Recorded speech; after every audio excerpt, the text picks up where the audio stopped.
Vice Chairman Mason, note a small change to your program. Chairman Thomas is absent, so I'll be conducting the meeting in his stead. Please also note that our public meeting technically started at 6 p.m. when we convened for an on-site visit to visit the Coldwater Animal Hospital, as noted in the program.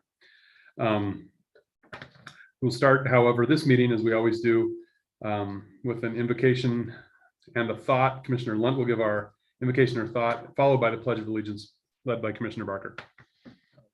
Invocation.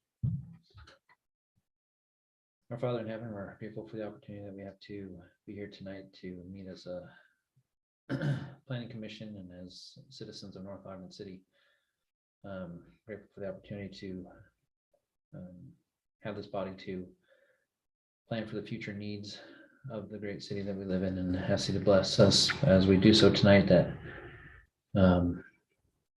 we can have the understanding that is needed to make the best plans and to make decisions that will benefit the largest number of people, and that will be of greatest benefit to the overall city as a whole. And we say these things in the name of Jesus Christ. Amen. Amen. Pledge allegiance. I pledge allegiance to the flag of the United States of America and to the republic for which it stands, one nation under God, indivisible, with liberty and justice for all. Thank you, Commissioners Thomas and Lunt, or sorry, Commissioners Lunt and Commissioner Barker. Excuse me. By way of roll call, please note, as stated, Commissioner Thomas is absent, as is Commissioner Johnson for this meeting. Did I get that correct? Everybody else is in attendance? Okay. I don't have a copy of the opening meeting statement. It's in the packet. You want Okay. I could summarize it if the commission's okay with that. I will read it verbatim because I'm being told to. Okay. Before each agenda item, the city staff will give a report. After the staff report, the item will be opened up for other speakers. The applicant will speak first and be allowed up to 10 minutes. Following the applicant, any interested person will be allowed to speak for up to 3 minutes. The applicant will have final rebuttal time of up to 5 minutes. Any materials that are displayed or referenced, for example, pictures or written materials, are part of the record and must be left with the Planning Commission. Speakers are required to have signed in at the door and will state their name and address before beginning their remarks. If you agree with the previous speaker, please state your agreement to avoid repetitious remarks. Speakers shall address the commission from the podium or microphone and shall address all comments to the Planning Commission. As a matter of courtesy, please silence your cell phones.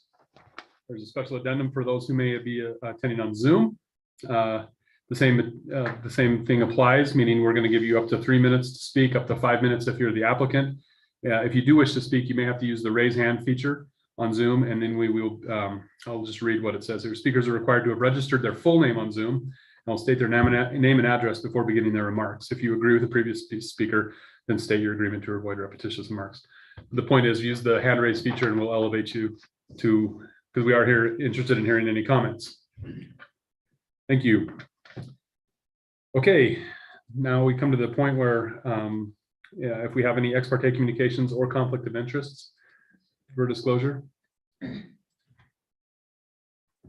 let the record note that no ex parte communications or conflict of interest were noted. Okay, public, it's time for any comments you would have for us that are not dealing with items on the agenda. We'd be interested in hearing any public comments related to non-agenda items at this time. Again, if you have a comment specific to an agenda item, we'd ask that you hold it for that specific time in the meeting. We'll pause, and nothing on Zoom. We only have one person and they have not raised their hand. Great. Okay, we can get right into the meat of the meeting. We'll move on to item number 6 on your agenda, which is an administrative item. Again, administrative items give us less discretion, I would remind us all. And this is for consideration and action regarding an application and a revised final plat approval of the Randall Homestead located approximately 1700 Fruitland Drive. And that will be presented by Scott Hess, our planning director. Thank you, Planning Commission. We've seen this application before. At the end of last year, we received you gave final plat approval to the applicants Jeff and Padma Randall for subdivision 2021-11 located approximately 1700 Fruitland Drive, 1 acres. And what John's showing here is the original final plat configuration. The long-term goal of the applicant, it sounds like, is to create 3 lots. So you have an existing home on the corner of 1700 North and Fruitland Drive. And there's enough width in the R18 zone in order to subdivide what was lot 1 into 2 lots in the future. But in doing the lot configuration this way, it required a sidewalk deferral agreement to be passed, or it was requested and ultimately passed by the city council to preserve a row of shade trees and privacy trees that they had on the eastern end of this larger lot. When reconsidering that and the timing of the sidewalk deferral agreement, the applicant revised their plans to create a single lot on just the west side, approximately 95 feet in width, that would have full improvements, asphalt, curb and gutter, park strip, and sidewalk for just that width. Understanding that by changing the final plat to this configuration, they run the risk in the future that any subdivision that they do may or may not include improvements that wrap around their home on 1700 and North and Fruitland Drive. So they were willing to run that risk for the benefit of today, having just a single lot in its own configuration, and know that in the future, if they wanted to subdivide the larger remainder parcel, that they'll have to do that under its own separate application. Typically, subdivisions under 10 lots would be an administrative approval that we would review, the planning commission wouldn't even see, but this one had just that very small amount of road right-of-way dedication in the 1700 North Road. So planning commission, even though it's a single lot in an R18 zone that meets all the requirements, still does have to weigh in as the land use authority in accepting that additional roadway dedication. So staff's recommendation is to approve this as drawn. It's substantively in conformance with the previous final plat that was already approved, and really simplifies it down to just the issue that they wanted, which was 1 additional building permit ability on their piece of property, and they'll get the full improvements constructed at the time of that building permit.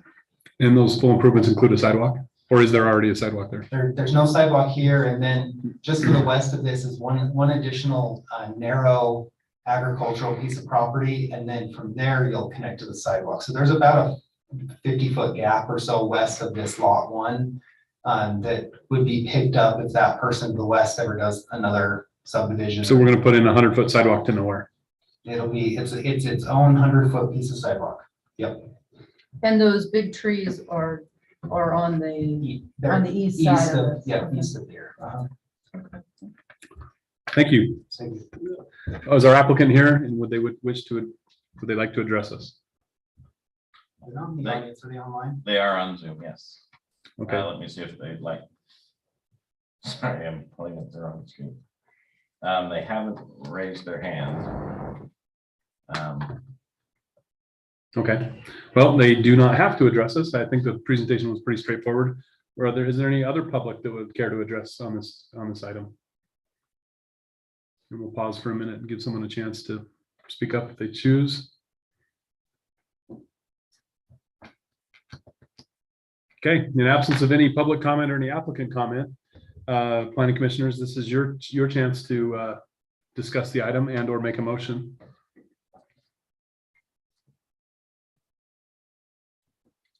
I'll make a motion that we grant final plat approval of the amended Randall Homestead subdivision, subject to the conditions recommended in the engineer's memo and the staff report. I'll second that.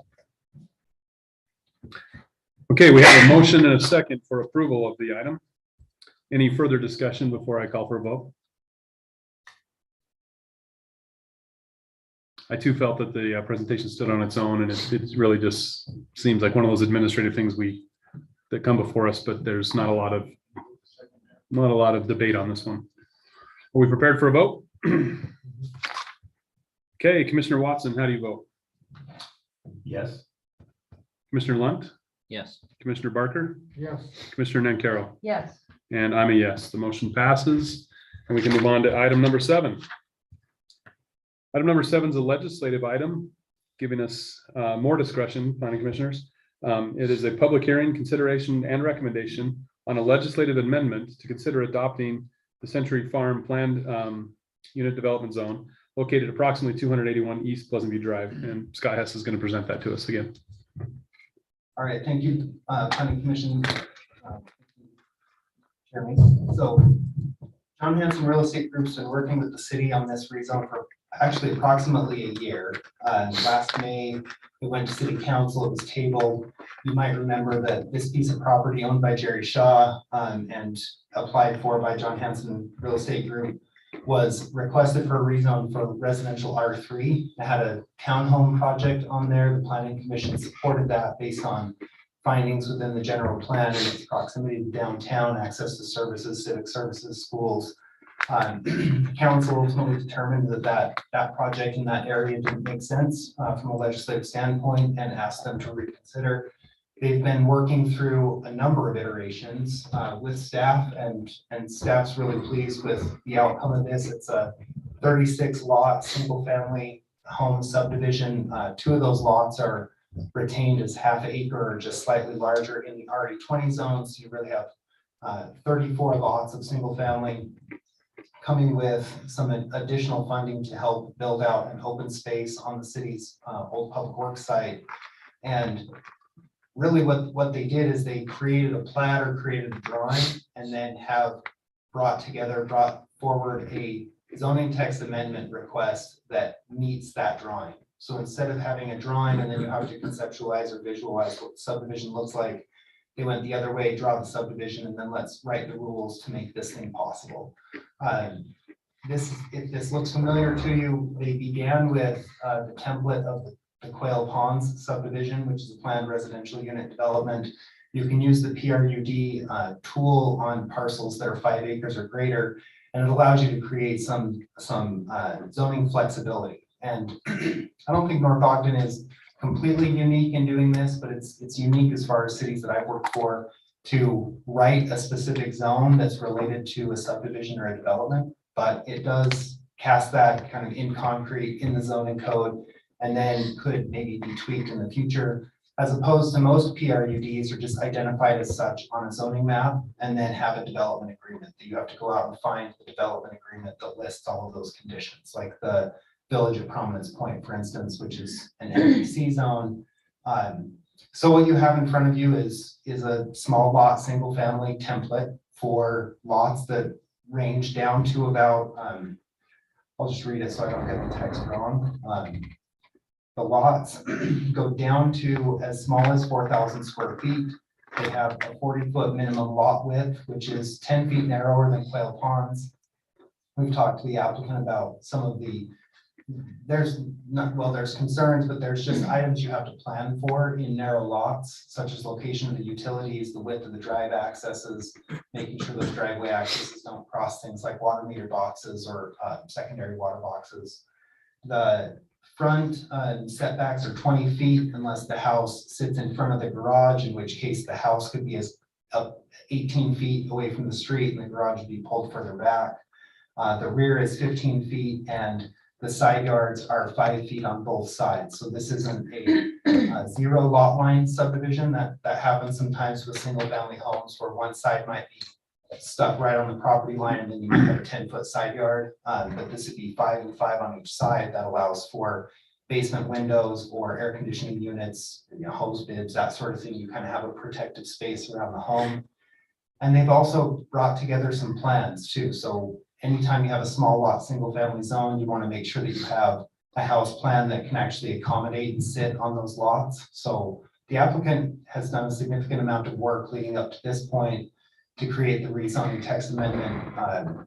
Planning Commission reviewed that draft preliminary plat and kind of gave a nod to it, which this follows, and staff is supportive of the language that's being proposed and would have the applicant amend their rezone request at a subsequent council meeting to no longer be rezoned to R3, but rather rezoned to this planned residential unit development Century Farms specific zone. So it's kind of closes the loop on the rezone, creates an entitlement tool And then ultimately the city and developer get hopefully a product that's more affordable, that's unique to the city, that we don't have a whole lot of, and will still provide some level of density in near our downtown that provides access to those services. Okay, and the road that cuts through, that connects Pleasant View Drive to Lowman View Drive, 300 East. that's 300 East. That was my question. Okay.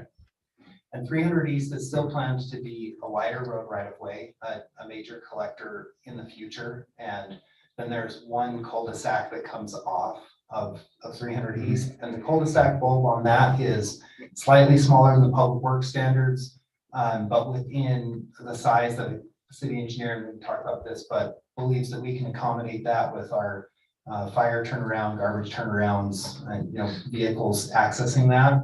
But what it really saves is this 34 lot subdivision will not have a homeowners association that's taking care of any roads. So you won't worry about an insolvent HOA in the future. It's just one more public road and one additional cul-de-sac, which I think in this particular case is better. 34 homes is really a very small number to take care of a major road right of way. Okay, I know we're not at the public discussion or the planning commission discussion point, but I had a question for you, Mr. Hess. Sure. So and I've looked at this and I conceptually think it's nice, really, but my concern, as stated in our last meeting when we reviewed this, was that if we do have a major thoroughfare through there, that those homes are possibly too close to the street. Could you dare comment on that? Is there safety guidelines we could go by, or there's really not. And you can have, like, look at the cannery next to Washington Boulevard. You can do commercial zero lot line development. Fourth South and Salt Lake has apartment buildings and sidewalks that are 10 or 15 feet at back of curb. So there's not really a good safety standard that says a house on a road that is this wide should be X far away from the street.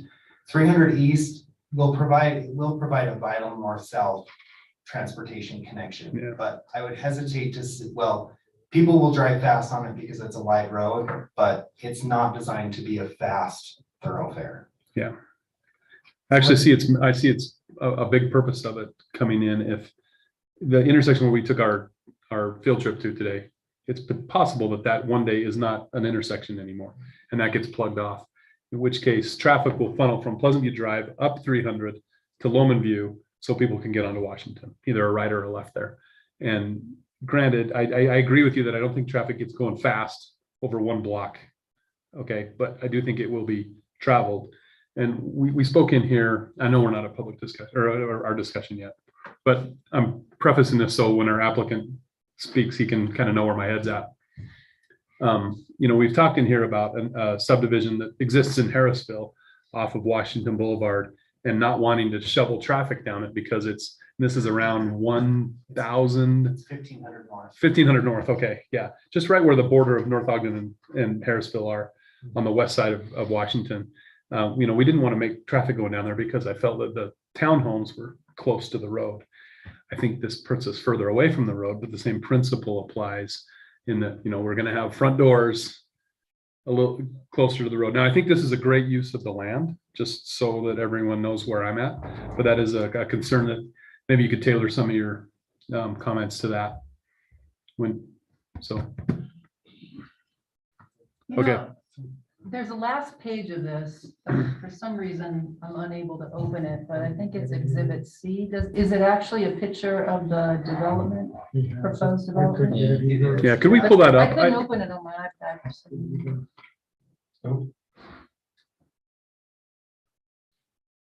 I was trying to get this on my phone. Well, I don't have the iPad going right now. It's a very large file. Yeah, I exceeded my data limit for the month. Okay. I'll reserve some of my other comments for our commentary, but So is there any issue with that little cul-de-sac on the south? On the Like snow east side. removal or anything? No, the only issue is that the cul-de-sac bulb size is slightly smaller than our standard cul-de-sac round. But And for fire trucks or yeah, whatever. we should be able to turn around everything that we have. in the city there, provide fire protection. The lots are pretty narrow and restricted, but we'll look at a snow storage area in that cul-de-sac, similar to how we have in others. The nice thing is that you have on the southeast side of that cul-de-sac, you have parcel A, which is an open space parcel. So you've got a pretty decent length of frontage there, 39 feet plus a 33-foot curb length. So 60 feet that doesn't have a home in front of it, that has no driveway. So you could have the snowplow drivers come in and pull around that cul-de-sac and push snow onto that location instead of burying drive approaches. But we're not shy about cul-de-sacs in North Ogden. We've got 160 of them or something like that. So we've got pretty well-trained snowplow drivers for our cul-de-sac. Thank you. We do have limits, obviously, on the length of a cul-de-sac, but this is far under that. And Yeah. this design accomplishes a few different things. You know, one, it gets rid of any private drives, which was a concern up front from staff for a small HOA. But the other is the cul-de-sac might look like it's kind of in a strange position to be on the south side there, but it picks up an existing sewer line that currently is running through kind of just off of the through their property, through parcel A, but it runs in a water protection zone. So you can keep those sort of utilities in there if they're double line and you have protections. But this is a much better long-term solution because that sewer line that traverses through the property will end up in that cul-de-sac and end up in the road. So it's accomplishing a handful of things from, you know, the design gets some frontage lots on both roads. You get the cul-de-sac, which are desirable lots, but then it also solves a difficult utility issue that we were dealing with through this piece of property. Tell me again, what's happening on parcel A? So parcel A right now has a sewer line running through it, and the little house, the little rooftop building that you see just to the right of the letter A, I don't know if John has the pointer, but that's a wellhead. So that's a culinary water wellhead, and those have for 100 feet in a circle around that, it's a 100-foot radius circle, you are restricted in what you can put in there. So you wouldn't want a dog park, you wouldn't want animal keeping, you wouldn't want anything that's going to put hazardous materials on the ground that could leach into that well site. And we have a sewer line running through there. So those can work if they're double lined engineered solutions, but it's a legacy sewer line. And so that sewer line will be picked up in the cul-de-sac and run down and gravity feed, correct that. But who will own and maintain parcel A? That'll turn over to the city. That's the developer's kind of land grant for open space. And then a part of the old public works site will be picked up about 2/3 of an acre. They're granting some additional funds on top of just that parcel to help the city landscape that piece. And then our Parks and Rec director, Tiffany Staley, is looking at opportunities for Weber County ramp funding to leverage the private investment that comes from the subdivision and get a whole park built out on that site, which would further protect the wellhead. You'd have grass and parkland run around the wellhead as opposed to the old public. So the works site. city's gaining open space with this deal. That's uncommon. Okay. And lot 35 and 36 to the west, what's the story on those? They're huge. So those will remain as RE20, which is the 20,000, Oh. 20, that's currently what the zoning is on this piece of property is RE20. Right.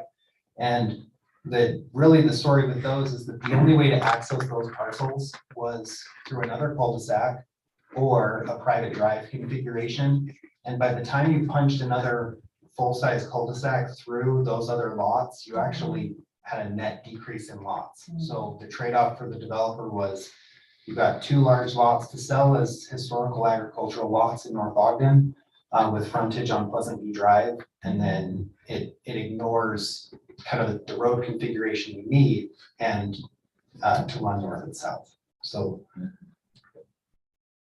And we just walked that sidewalk. Does that sidewalk carry already through the length It of? doesn't. We were east on this, so they'll construct a sidewalk along the length of their property there, and then the public works site is fully improved with asphalt out to the back of the curb. So there should be some kind of demarcation of this is the sidewalk there, whether it's parking lines or something, but in the future, that old public works site ultimately will at some point redevelop, but right now we do at least have hard surface that'll connect sidewalk to sidewalk through that. Thank you. Any other questions for Mr. Hess? Thanks, Scott.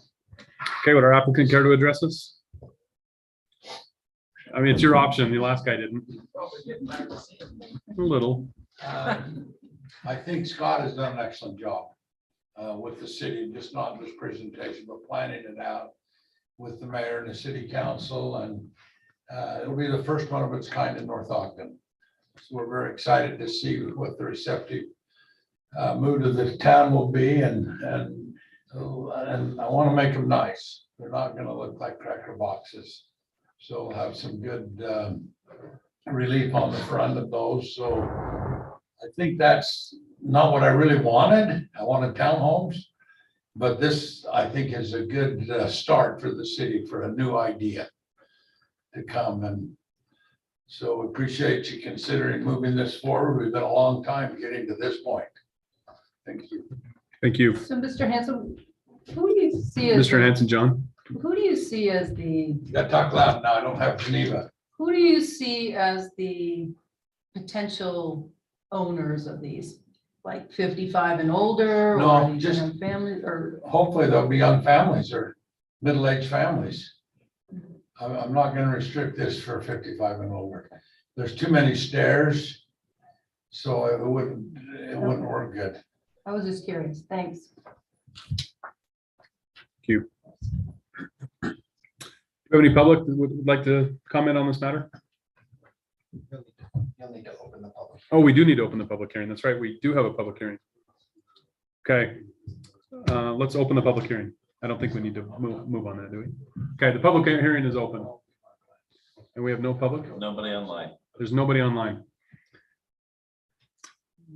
In the absence of anyone wanting to comment, I'm open to closing the public hearing with a motion. I motion we close the public hearing. We have a motion by Second. Amanda, second to close the public hearing. All in favor, voice vote? Aye. Any opposed? Okay, the public hearing is closed. It's time for our discussion. Commissioners? I think it looks good. I like what he's done with Kind it. of covered everything, but It's been discussed in here multiple times. My thoughts, and I speak too much in here, but I think this is a challenging piece of property to develop, given its location to city center, given its location to agriculture as well as commercial. I mean, you're trying to fit a bunch of stuff in a little triangle there, and I think this answers the bell in the best way possible for the city. I actually supported even a little bit higher density there than what we're getting. I do remain concerned about the because I think the target market is going to be families, as Mr. Hanson said, and I've seen a similar development to this. I believe Pleasant View has one over by the Pepsi plant. I mean, it's not the same thing, but it's similar. Okay, and young families live in those, and so I do remain concerned about the busy street, but I think people will go in eyes wide open to that. And I don't think people are going to be going 50 miles an hour down that road, given that they've got 300 yards to cover until they get to the next intersection. So my concerns have large, I think it's a big win for the city, and that we get some public space out of this. And I'm in favor of the project in general. I'd love to hear different opinions if there are any. If you want to go down and experience one that's similar to this, I mean, it's a little bit wider, but it's off of 2100 North, 775 East and 2025 North is Quail Ponds. And that's a small lot, single family development developed by Carson Jones. It was kind of a prototype zone for this, as well as John Hanson's own project just immediately adjacent to the city hall here that is an HOA, all similar properties and stuff, but it's another narrow 50-foot-ish wide lot, single family development. So I'd encourage you to go take a look at those. I'll go ahead and make a motion that we forward a positive recommendation to the city council to adopt the Century Farm Planned Residential Unit Development Zone. Second. Okay, we have a motion and a second for positive recommendation to the city council. Further discussion before we vote? Anyone? Any other questions or concerns? Okay, Commissioner Nancaro, how do you vote? Yes. Commissioner Barker, Yes. Commissioner Watson, Yes. and Commissioner Lund? Yes. And I vote yes. So we will forward a positive recommendation onto the city council. Thank you. Okay, that's brings us to the and then close to the items on our agenda. Time for public comment. I note that we still have no public in attendance? No public. Okay. And I suppose none of you have comments? Okay. All right. Well, we are going to ask for any further remarks from planning commission members. Anything else? I guess I will be absent for the first April meeting. So noted. No, I just had one comment, I guess, maybe more of a question, but the training that we had 2 weeks ago, the speaker that we had, I thought was really great. But one of the things that he spoke about was sort of suggesting that the planning commissioners could or should be, spending more time on, say, coming up with our own, bringing our own ideas to the table, which hasn't been our dynamic in the past. But I just thought it was kind of interesting, and I wonder if that is something that, the city staff would want us to do. I'm kind of like just thinking another step down the road is before Mr. Scott left, he started kind of this project. I don't know where the end result was going, but it was a big survey that he was taking, and we spent a lot of time like brainstorming on, what are the valuable assets in North Ogden we want to protect, and we wanted to keep, and we wanted to highlight and things like that. And I'm not sure where all that went, but it seems like that's in the same line, like things that are important to me, like trail access or city parks or, parks and rec type of issues. I mean, I like what the speaker said a couple weeks ago, but I'm not sure the dynamic of how we would bring that to the table. So. Well, the takeaway I got from that, and I've shared this with city staff a little bit, was that, because, I've pitched things in here too, on drop off zones and stuff. And then I felt like I could just speak that into existence, right? And, Yeah, it's like, well, thank you. right. Hey, I said it, so let's make it happen, Mhm. right? And what he came back with was, well, then if you want something like that, dig into the code and make some recommendations, some finite, some concrete things, right? Like, and so I realized at that point, like, oh yeah, like I can't just sit on this throne and Mhm. like, and it is a throne, let me tell you. Where's my gavel? Right. But Scott's got the gavel. But I thought that was good. I mean, I intend to do that. I don't know if I actually ever will, right? But I intend to do that, to actually dig through and find out what tweaks could I write into here that Right. would make that work, and then wait for, Right. I don't know, is that? Yeah, I'm just trying to think how, it's not our normal dynamic, and how would we present that or bring it up? Like, okay, would I go do the research and then, you know what I mean? Yeah. It's like, how would you guys, what do you guys think about all that? Yeah, I thought the same thing, would be something we research out and put on the agenda Yeah, before. That's how it sounded to me, is that if we had something, if we had a specific amendment to code or an ordinance, that we put together some draft language, submit it to Scott, ask him to put it on the agenda so it could be Right. discussed by the group or something, but That's what I got. I didn't get it, see somebody just also upcoming while we're sitting here. right. Do something we have prepared that we could actually have it on the agenda. I think for me, like beyond ordinances or ordinance changes, specific projects or specific areas of the city that we want to say protect or focus on, or, ensure that whatever planning that we do in the future, that, that we have a priority situation. I think that's kind of what that thing that Mr. Scott was working on, like what are these key things, or, what makes the city great? Okay, we want to protect the views, we want to protect the trail access, we want to protect this or that, but I would think things like the city parks. So if there was an area like, say, Barker Park, just as an example, this is an area that's ripe for, we need a planning process if we want this to play out a certain way. And a lot of that work has already been done by subcommittees and things like that. But how do we, as a planning commissioner, how do we bring that up? Do we just bring it up, or I don't know. I think so. I'll have So to think in about my, that. in my work professionally, we work in an environment, I'm a software developer, for lack of a better term, okay? And for a corporation, and there's a lot of requests that come in and say, hey, I want this, and a person calls and, Brandon, can you do this for me and that? And I have to fall back on the fact that to what has been guided by the steering committee, right? So I tell them, hey, take your requests and send them to this committee. They prioritize it and come out. I think we're that committee, right? Like, so we're kind of telling them, hey, focus on this, focus on that. And they've been attentive to listen to it. Now, they obviously have other things to play there, because the public's coming in and making requests as well, and they have to fill those specific. But I think those high level things, I think we can kind of guide them onto stuff. I mean, they obviously have to handle all the applications that come in, and like all the stuff that we have on the agenda. That's not going to go away, but Sometimes you kind of feel like, okay, well, my role as a planning commissioner is to listen, provide feedback. But then if I start having, the things that are important to me, maybe as a citizen, where's the role of, am I on that side of the table or this side? Yeah.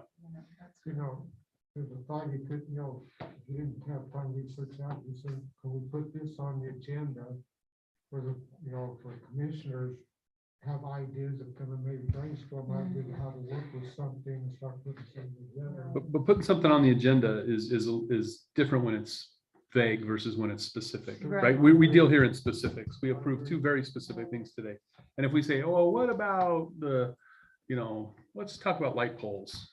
Like, it'd be more helpful, I think, to have, like, let's address the specific thing about light poles that we want to, do you know what I mean? And then I think, That'd be easy to do. yeah, I think we need to help the staff by come up with specifics. Right, rather than just creating Right. work for them. That's Right. not what our intention Right. is at all. That's the takeaway I got from that. Yeah, okay.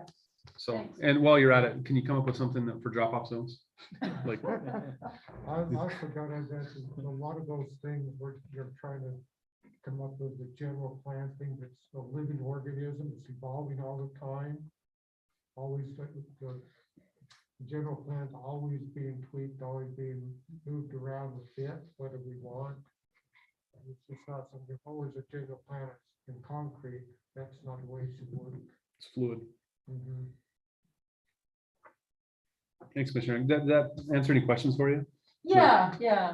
Okay. If at any point you want to have a work session about items, then just email me and we can add those to the agenda to do just like this. So we can Okay. have them at the end of Yeah. the formal agenda items, or if we don't have anybody like this, anything that's a staff-led item, we can put the work session items before that, just so you're not holding an applicant up, but happy to workshop any of those items. Okay, cool.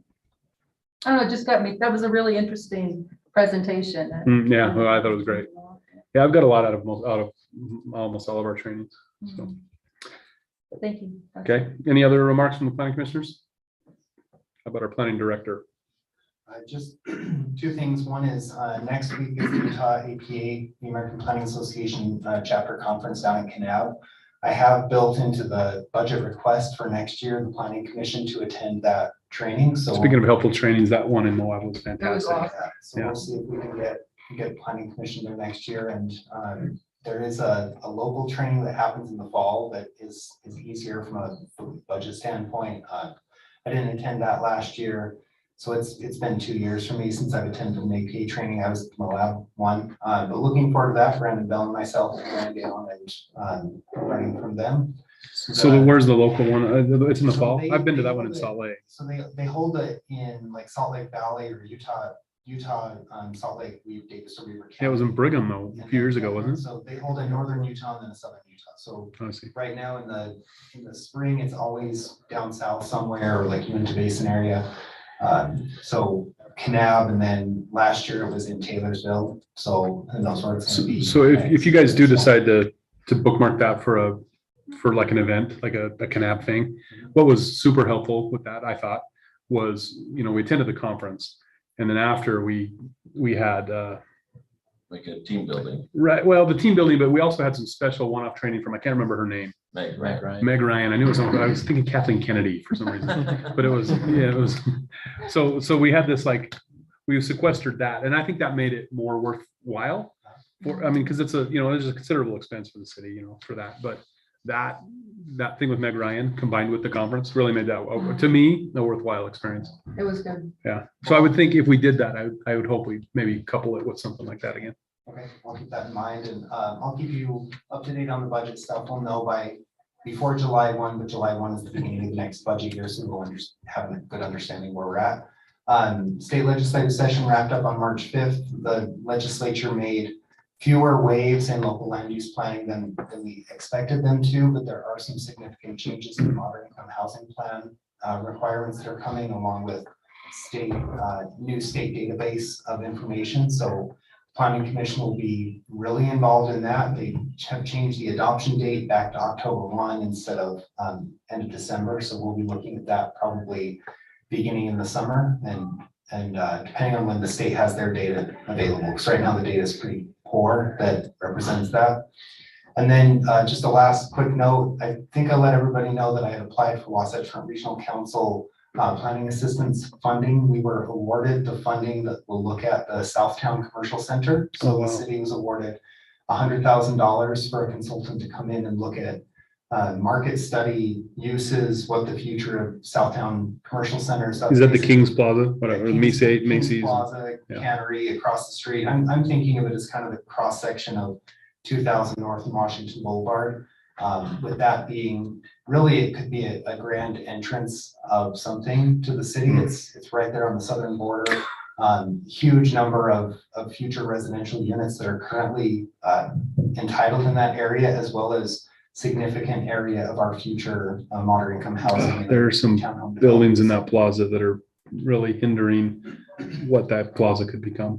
And John had what I thought was a really cool, innovative idea to potentially consult or contract with a chalk artist to look at what daylighting Cold Creek through Kings Plaza could look like. I think that's one of those ideas that's this like legacy, long-term idea for the city is we culverted and buried Coldwater Creek. So have a chalk artist come out and explore what that creek would look like pulled up out of and onto the parking lot, which I just think would be a great visual to go along with the public process that this grant will allow us to do. So really fun work. That's fun planning commission work that you'll get to be not maybe whoever's able to come and be a part of the steering committee. I know you all have full-time jobs, but the planning commission will hear all. Do we have these our, updates. when I was on the economic development committee, we talked about that plaza a lot.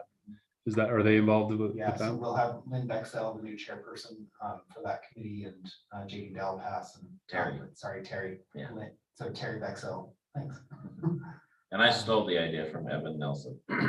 So It's a great idea. I did pass it on though. Yes, So that's all I have. Cool. Yeah, whenever I think about opening up that creek, I think about Brent Taylor. He wanted a water feature or something down there, and he had a great vision for the city. and that is where the Chalk Art Festival happened. So Sure. the thought was when you have everyone Yeah. there, paint the creek and see how people feel about it. Because they're going to People be will feel good. thousands of people there. I think people will feel good. I thought it was a tragedy when that area we were just at. I don't know if any of you guys have lived in North Ogden long enough to know, but there was a creek that ran from the duck park down along the north side of Lee's, right? And then they piped it and covered it, and I thought it took away some of the character, and in the name of safety. And I think anyway, nothing we can do about that here, but anything else? Okay, thank you. And John, do you have any comments for us? No, just we're going to be like, I think you said this, Scott, but the council will be adopting number 11 and 12, title 11 and 12 next Oh, I week. didn't say that. No. And what I mean is they'll be adopting it because we're going to basically force them to adopt it with the understanding that you've gone through it, staff's gone through it, And we all know there's gonna be changes and little mistakes we have to come back and fix, but we just can't delay anymore. So I think we'll get them to pass it. Is that affordable housing? Is that? No, that's the subdivision code. So that, Oh, remember, right. remember Okay. the 300 pages of code that you read and we went through? It's that stuff. Great. Okay.